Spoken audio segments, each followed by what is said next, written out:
इसीलिए भागवत में भी एक वर्णन आता कि अवधूत दत्तात्रेय भगवान, खुद भगवान ही अवतार लिए है दत्तात्रेय के रूप में, ब्रह्मा विष्णु शिव ही दत्तात्रेय के रूप में, तो वो भी अपना जीवन में 24 गुरु का वर्णन है, उसमें 24 गुरु का वर्णन है। ऐसा कोई भी अवतार लिए है,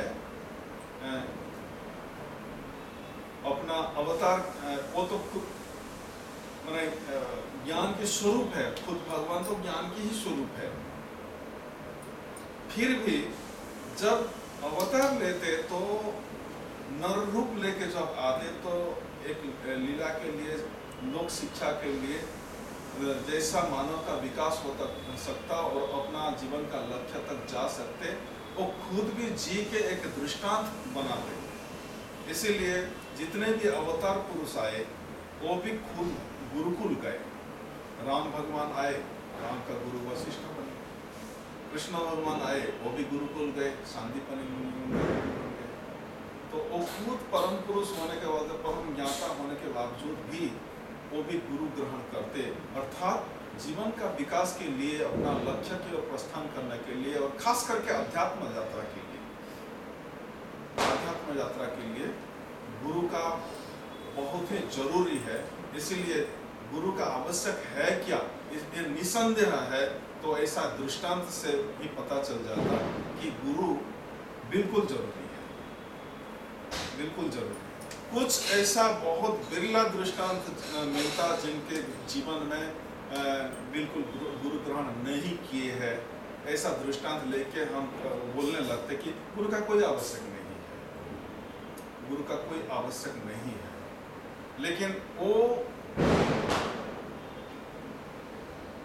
भी मतलब अपना साधना का एक राइपनेस आने के बावजूद भी मोक्ष तक नहीं पहुंच गए थे, बोल के दोबारा जन्म लिए, और जन्म से ही उनको परम ज्ञान था, जन्म से ही उनको परम ज्ञान था। अष्टावक्र ऋषि, अष्टावक्र ऋषि मां के गर्भ से ही उनको ज्ञान हो गया। उनका पिता बड़े विद्वान थे और उनका पिता का किसी एक बात के चर्चा चल रहा था और उसे उनका त्रुटि को मां के गर्भ से पकड़ लिए, गलती को पकड़ लिए। तो पंडित का, विद्वान का घमंड था उनमें, मैं बड़े विद्वान हूँ, और उनका राज दरबार में सबसे बड़ा विद्वान भी लोग मानते थे उनको। तो उनका घमंड था कि मैं सबसे बड़ा विद्वान हूँ, अभी जन्म नहीं लिया और मेरा गलती देखने लगा, बोल के उनको श्राप देते। इसीलिए तो अष्टावक्र बन जाता। तो चलते तो भी टलमल होके सीधा चल नहीं पाते, माने मेरुदंड में उनका बल ही नहीं रहता, ऐसा स्थिति आ जाती। तो ऐसा कुछ दृष्टांत है जिनको कि जन्म से ही और गुरु लेना नहीं पड़ा, लेकिन जन्म से परम ज्ञानी होके जन्मे, ऐसा बहुत बिरले दृष्टांत है। ऐसा रमण महर्षि भी जन्म से ही वो ध्यान की विधि को अपना लेते थे। साइलेंट बैठना, मेडिटेशन में चले जाना और पूरा ट्रांस हो जाना, ये जन्म से उनका देखने मिलता था। ऐसा बहुत बिरला दृष्टांत है। फिर भी उनका पूर्व जन्म में कुछ हद तक एक राइटनेस आ गया था, मैंने साधना में थोड़ा कुछ बाकी था मोक्ष तक पहुंचने के लिए, बोल के दोबारा एक शरीर में आना पड़ा। लेकिन खुद भगवान भी जब अवतार लेके मानव शरीर लेके आते, वो भी गुरु कुल चाहते और वो शिक्षा देने के लिए, ये समझ देने के लिए कि आत्मिक विकास के लिए, अपना जीवन का पूर्ण विकास देने के लिए गुरु निहाती जरूरी है, बिल्कुल नेसेसिटी, गुरु का नेसेसिटी है, ये समझते हैं। तो हु इज गुरु चैप्टर में वो ये समझ देते हैं कि आजकल हम जो जिनसे कुछ सीखते हैं, हम उनको गुरु मानते हैं, अर्थात टीचर को भी हम गुरु का दर्जा देते हैं। टीचिंग, आजकल का जो एजुकेशन है, क्लासरूम टीचिंग में, जो कि अपने जीवन के लिए भी जरूरी नहीं है, ऐसा कुछ एक सब्जेक्ट के ऊपर मास्टरी करने के बाद उनका टीचिंग शुरू हो जाता, तो कोई किसी ना किसी एक विषय के ऊपर वो टीचिंग देने लगते, उनको टीचर मानते और गुरु का भी सम्मान देते उनको। लेकिन टीचर का क्या रोल है? टीचर केवल क्लासरूम में ही सीमित है, जो विषय का शब्द ज्ञान, विषय का ज्ञान ही वो देते हैं, किसी ना किसी एक सब्जेक्ट के ऊपर ही वो ज्ञान देते हैं, इंफॉर्मेशन देते हैं, इंफॉर्मेटिव नॉलेज के देते हैं। और वो नॉलेज चाहे उनका जीवन में जरूरी हो नहीं हो, फिर भी उसी में कुछ मैंने एक मास्टरी डिग्री करते या कुछ एक हायर एजुकेशन लेने के बाद और छोटे छोटे उनसे जो जूनियर है उनको गाइड करने के लिए कुछ हद तक वो उसी विषय के ऊपर कुछ इंफॉर्मेशन दे सकते हैं। उससे भी ज़्यादा आचार्य जो है, जो कि गुरुकुल सिस्टम जब था, गुरुकुल को भेज देते थे, ब्राह्मण क्षत्रिय वैश्य ये 3 जाति को द्विज कहा जाता है। द्विज 2 बार जन्म लेते, एक तो माँ के गर्भ से जन्म लेते, दूसरा उनका व्रतोपनयन होता तो फिर दोबारा वो जन्म लेते, उसी को भी जन्म माना जाता। और जन्म संस्कार और जन्म लिया मैंने जनेऊ धारण कर लिया तो गुरुकुल को भेजा जाता। ब्राह्मण बालक को बहुत कम उम्र से 7 साल में ही उनको जनेऊ देते, 5-7 साल में जनेऊ दे के ही गुरुकुल भेजते। क्षत्रिय को 12 साल में और वैश्य को 16 साल में भेजते थे। संस्कार जनेऊ संस्कार ये तीनों कैटेगरी के लिए है, वो सब द्विज में जाते और गुरुकुल भेजा जाता। गुरुकुल में आचार्य के पास रह के एक आदर्श सामने, और गुरु आचार्य भी उधर पूरा आदर्श रहते थे, जो भी काम करते थे, जो भी टीचिंग देते थे, उसी के आधार पर खुद भी जीते। अर्थात जितने भी विद्यार्थी उनके सामने होते, वो सबके लिए एक दृष्टांत रह के, दृष्टांत प्रस्तुत करने के हिसाब से वो शिक्षा देते। और गुरुकुल में आचार्य से जो भी शिक्षा लेते, अपना शिक्षा समाप्त होने के बाद उनका दूसरी स्टेज शुरू हो जाता, ब्रह्मचर्य आश्रम के बाद गृहस्थाश्रम। गृहस्थाश्रम में प्रैक्टिकल लाइफ में जब एंट्री करते, प्रैक्टिकली जो संस्कार, जिसी को नीति, जिसी को धर्म बोल के जो शिक्षा उनको मिला था, उसी को जीना होता प्रैक्टिकली गृहस्थ जीवन में। तो बहुत सारे उलझन को सामना करना पड़ता, या एक द्वंद्व के समय आ जाता कि क्या करूं क्या नहीं करूं, ये निर्णय लेना मुश्किल हो जाता। और जो आचार्य के जो दिया हुआ टीचिंग को जीवन में उतार लेते और पूरा वो दिव्य दृष्टा बन जाते, वो ही गुरु बनते। ऐसा ही हमारे भारतीय शास्त्र में सबसे एक धर्म ग्रंथ है गीता, जो कि युद्ध के मैदान में परोसा गया है। और उसी में अर्जुन को जो गुरुकुल ज्ञान मिला था, उसी गुरुकुल ज्ञान के आधार पर पहले अपना कर्तव्य में दोष देख के न करता कि ये नहीं, इसी में बहुत सारे पाप होगा। क्योंकि गुरुकुल में जो संस्कार मिला था, कौन सा कर्म करने से क्या पुण्य होता, क्या पाप होता, ये संस्कार जो मिला था, तो गुरुकुल के ज्ञान के वो आधार पर वो तर्क करते पहले भगवान के सामने। भगवान को अगर भगवान नहीं जानते, अर्जुन अगर भगवान नहीं जानता, तो जब युद्ध के लिए तैयारी की बात चल रहा था, उसी टाइम में ही वो जो एक ऑप्शन आया अर्जुन के लिए, एक तरफ मैं निरस्त्र रहूंगा अकेला, और दूसरी तरफ मेरा सशस्त्र सेना रहेंगे, नारायणी सेना रहेंगे। ये दोनों में से आपको चुनना है, और पहला बारी अर्जुन का है। अर्जुन को ही मैंने पहले अर्जुन का जीता है इसके मतलब, और अर्जुन को पूछा गया तो अर्जुन चुनना है, दोनों में से क्या लेगा। दुर्योधन गया था कौरव के तरफ से, पांडव की तरफ से अर्जुन रिप्रेजेंट कर रहा था।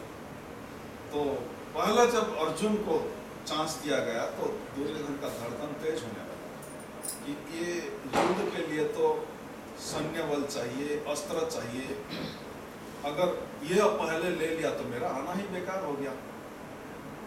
लेकिन अर्जुन अगर भगवान को भगवान नहीं जानता, उसी दिन पहले उनका जो सिलेक्ट किया वो नहीं मानता कि मुझे तो आप ही चाहिए। आप चाहे अस्त्र उठाओ, निरस्त्र रहो, कुछ भी करो, मुझे आप ही चाहिए। लेकिन जब जिसे को करने के लिए खुद ही निर्णय लिया कि अभी तो युद्ध के सिवा दूसरी रास्ता ही नहीं रहा, जब तक टाला जा सकता तब तक टालते रहे, वनवास को भी स्वीकार किए, अज्ञातवास को भी स्वीकार किए, जितना टाला जा सकता टालने के बाद जब एक निर्णय की समय आ गया, निर्णय ले लेके अभी युद्ध ही एकमात्र रास्ता है। युद्ध पांडव लोग लिए, अगर कौरव का युद्ध लेने का निर्णय से युद्ध होता तो बहुत पहले से होने वाला था, लेकिन पांडव ही टालने लगे। उनके लिए जो भी भुगतान करना पड़ा उसको सब स्वीकार लिया। तो निर्णय लेने के बाद युद्ध की तैयारी हुआ, ये सब हो गया कि पांडव के तरफ में कुछ आ गए, कौरव के तरफ में कुछ आ गए, और भगवान को ही वो चुन लिया, नारायण सेना को नहीं चुना। और जिस दिन पहला शंख ध्वनि हुआ और युद्ध के लिए आमने सामने हुए, और भगवान को ही हुक्म चलाते कि इसी युद्ध में किस किस के साथ मुझे सामना करना पड़ेगा, उनको ठीक से देखना मैं चाहता हूँ। मुझे ऐसा जगह में मेरे रथ को रखो जहाँ से मैं सबको ठीक से देख सकूं। भगवान बीच में, दोनों सेना के पूरा बीच में लेकर रथ को रखते और उधर से सबको देख सकते। सामने कौरव को शत्रु पक्ष, उनका शत्रु पक्ष में कौरव सेना थे, लेकिन कौरव का कवच के रूप में खुद ही भीष्म पितामह सेनापतित्व कर रहे हैं, जिनसे केवल प्रेम ही प्रेम मिला, स्नेह ही स्नेह मिला। बचपन से धूल मिट्टी में खेलते हुए जब भी आते तो उनको गोद में ही उठा लेते, परवाह नहीं करके, जब मेरे इसमें धब्बा लग जाएगा, दाग लग जाएगा बोल के। इतना प्यार ही प्यार मिला जिस भीष्म पितामह से। वो भीष्म पितामह पहले लाइन में खड़ा है और वो ही नेतृत्व ले रहे हैं, उनको नहीं गिराएंगे तो जीतना ही मुश्किल है। फिर उनके बाद अपना गुरु, जो कि अपना बेटा को जो शस्त्र ज्ञान नहीं दिया है, मुझे पूरा झोली खोला कर दिया, मेरे लिए कुछ भी सीक्रेट नहीं रखा, उनको भी मारना पड़ेगा तब जाके हम जीत सकते। तो जिनके प्रेम भाव था, स्नेह भाव था, आदर था, सम्मान था, वो लोग को दिखाई पड़ा। जब जिनको हम प्रेम करते, विनोबा जी ने गीता प्रवचन, उनका जो एक है, जेल में होते हुए वो गीता प्रवचन का क्लास लेते थे और लोग को सुनाते थे।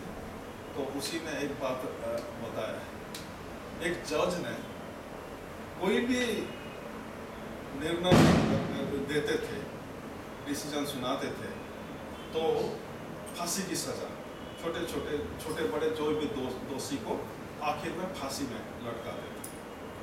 ऐसा उनका अपना बेटा भी एक दिन गुनाह करके पकड़ा गया और वो जजमेंट सीट के पास उसका विचार का राय देने का घड़ी आ गया, तो वो भी जो दोष किया था उसको भी फांसी में लटकाने वाला था। लेकिन जब अपनापन देखने लगे तो ये तो एक बड़ा निष्ठुर काम है, सोचने लगे बड़े निष्ठुर काम। जिनमें पराई देखते, पराई के लिए कुछ भी निर्णय लेना कुछ फर्क नहीं पड़ता, जिनमें अपनापन देखते तो उनके लिए हम सोचते थे, थोड़ा अटकते, रुकते। तो ये हुआ अर्जुन के साथ। गुरुकुल में जो भी ज्ञान का संस्कार मिला था, उधर वो ये बात को देख के, अगर केवल शत्रु ही देखता तो अर्जुन के लिए धनुष बाण उठाना कोई मुश्किल की बात नहीं था। और ये ऐसा भी नहीं है कि उससे पहले कभी युद्ध नहीं किया था, यही पहला युद्ध का सामना कर रहे हैं। जहां जहां भी गया युद्ध के लिए, अर्जुन जहां भी गया उनको विजय ही मिला। इसलिए अर्जुन का 10 नाम में एक नाम विजय ही पड़ गया था। एक नाम विजय भी पड़ गया था। तो अर्जुन लेकिन जिस दिन ये निर्णायक युद्ध ले रहे हैं, इसका सामना कर रहे हैं, उसी में देखा कि अपना गुरु, अपना पितामह भीष्म, जिनके प्रति सम्मान आदर है, केवल पूजा की योग्य है, उनको उनके मैंने प्रतिद्वंदी होके जो अस्त्र चलाना पड़ेगा। फिर सोचने लगा कि ये बड़े हिंसक वृत्ति है, अपना स्वधर्म में दोष देखने लगा। क्षत्रिय के धर्म और क्षत्रिय का कुल का था, तो क्षत्रिय का धर्म में दोष देखने लगा, और दोष देख के फिर उसी के आधार पर तर्क प्रस्तुत करने लगा। तो भगवान चुपचाप सुन, जितने ज्ञान, जितने तर्क दे सकते एक एक करके, जो देख हिंसा कांड है, अगर युद्ध के मैदान में सारे महारथी रथी सारे ही आते, पुरुष लोग यहाँ आते, ये रथी महारथी अगर मर जाएंगे तो रथी शून्य हो जाएगा देश राष्ट्र। दूसरा है पुरुष लोग का संख्या भी घट जाएगा, और समाज में बहुत से बहुत व्यभिचार फैल जाएगा, विधवा हो जाएंगे, व्यभिचार से जो संतान उत्पत्ति होंगे वो वर्ण संकर का हाथ से अपना पितृपुरुष का को भी पिंड नहीं मिलेगा, अर्थात पितृपुरुष का भी पतन होगा। ये विचार, ये मैंने गुरुकुल का इंफॉर्मेटिव नॉलेज के आधार पर वो अपना तर्क प्रस्तुत किए, जितना बोल सकते बोल के वो धनुष बाण छोड़ के बैठ जाते, और फिर भगवान को जब देखने लगते, भगवान के चेहरे में रति भर भी कोई किसी का प्रभाव नहीं पड़ा, उनका तर्क का कोई भी प्रभाव नहीं पड़ रहा था। मधुर मुस्कान, पूरा निर्विकार खड़े। भगवान का ऐसा रूप देखने के बाद वो चौंक गया।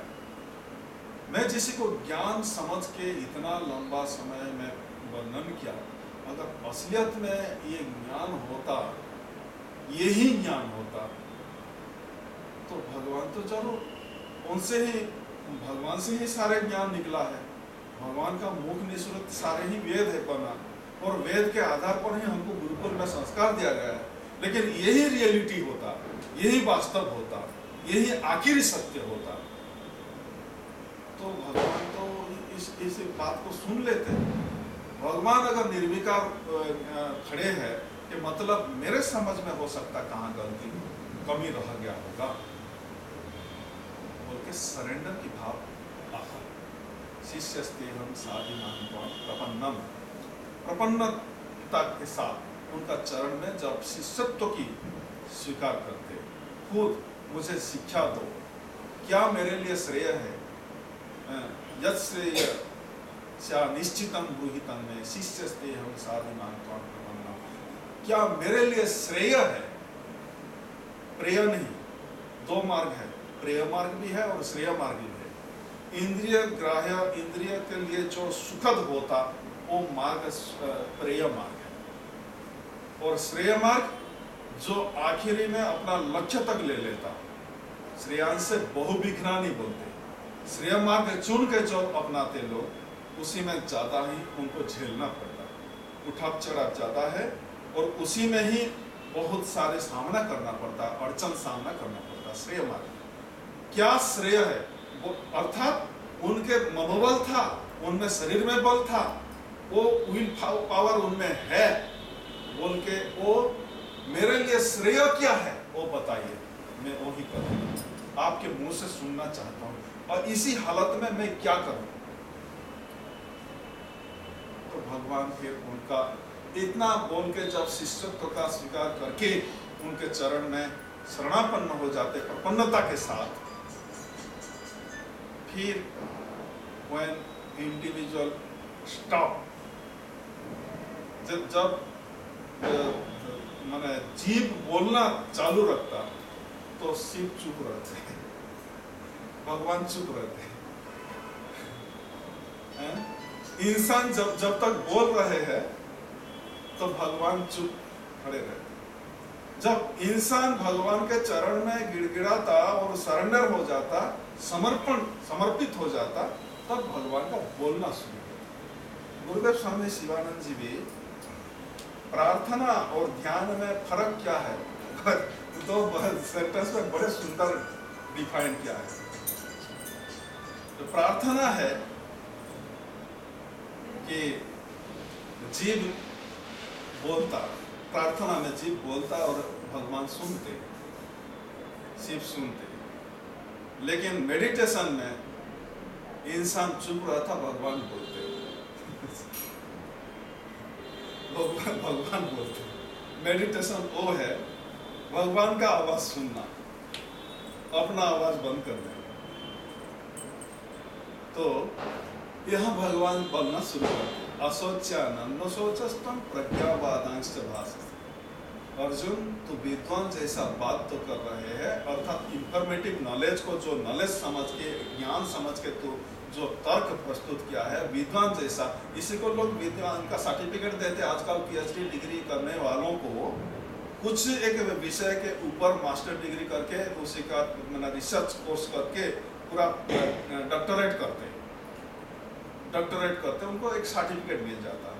वाटर के ऊपर जो डॉक्टरेट किया है, उनका प्यास क्या वो सर्टिफिकेट बुझा सकता? उनका प्यास बुझाने के तो ठोस पानी ही चाहिए ना, तो पानी ही चाहिए।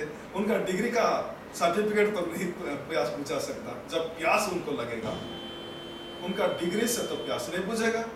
ऐसा ही हम जो इंफॉर्मेटिव नॉलेज को ज्ञान समझते, विजडम समझते, वो एक्चुअली विजडम नहीं है।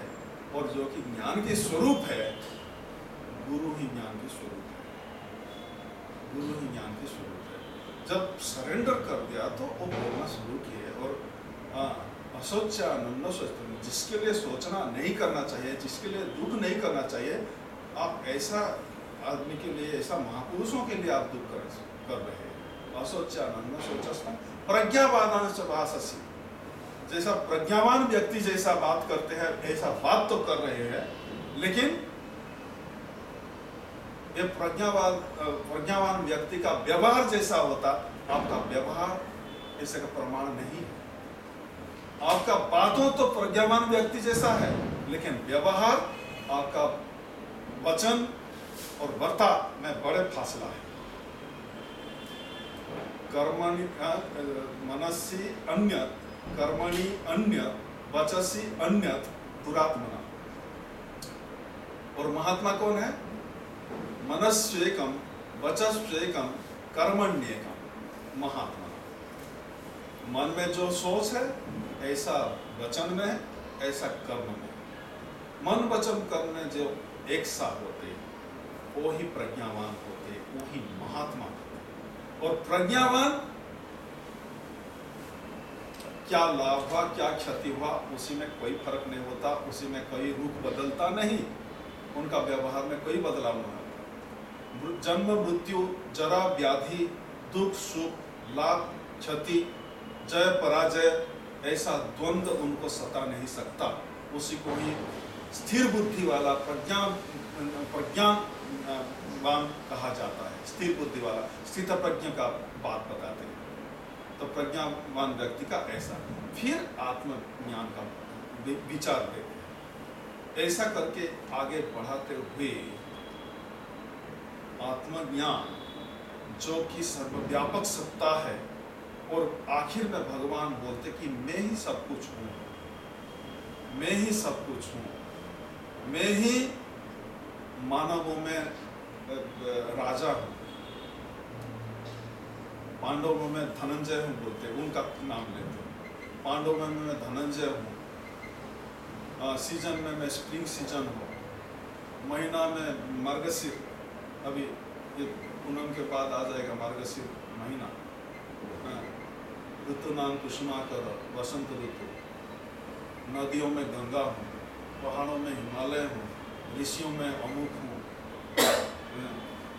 देवताओं में अमुक हूँ। ऐसा करके एक एक करके अपना विभूति का वर्णन करते। विभूति का वर्णन करने के बाद अर्जुन के मन में एक सवाल फिर आ जाता कि आप जो बोल रहे हैं ये सब आप है, इसी का दर्शन अगर मैं कर सकता हूँ, क्योंकि दर्शन और श्रवण में कितना फर्क फासला है।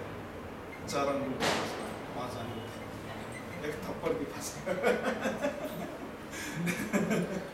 जो मुझे सुनाया है, अगर मैं इसी का काबिल हूँ तो मुझे कृपया उसी का दर्शन करवा सकते, बोलते तो फिर विश्वरूप दर्शन मैं उसी को डेमोन्स्ट्रेट करते थे।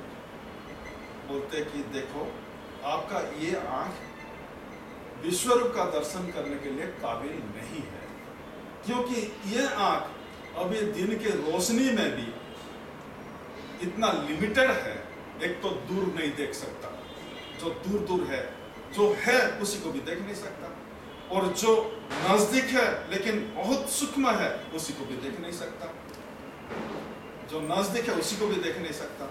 अगर अंधेरा हो गया तो आप अपना हाथ को भी देख नहीं सकते।